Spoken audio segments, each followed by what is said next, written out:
مثلما نستخدم خرائط جوجل لتحديد الوقت والطريق للوصول إلى موقع ما، يمتلك النحل أكثر طرق التواصل تعقيدا. يستخدم رقصة اهتزازية للوصول لمكان الطعام أو الماء. لا يعرف إذا كانت الرقصة الاهتزازية سلوكا فطريا بالكامل أو سلوكا مكتسبا من التعلم الاجتماعي في مستعمرات النحل.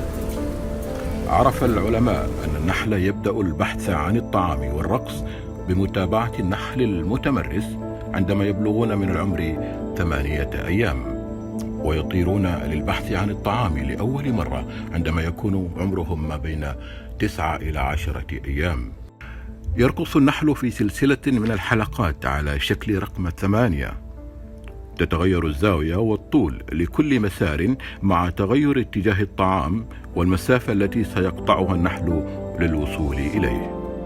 ستخبرهم تلك الرقصة بجودة الطعام، مثلا إذا ما كان الرحيق عالي الجودة أم لا. هل يمكن أن يرتكب النحل خطأ في توجيه أقرانه إلى الطعام؟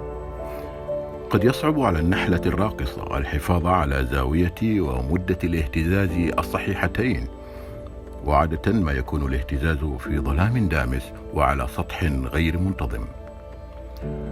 يمكن أن يرتكب النحل 3 أخطاء: الإشارة إلى الاتجاه الخاطئ، أو الإشارة إلى مسافة خاطئة، أو ارتكاب الأخطاء في أداء الرقصة، ما يصعب على النحل الآخر متابعة الرقصة.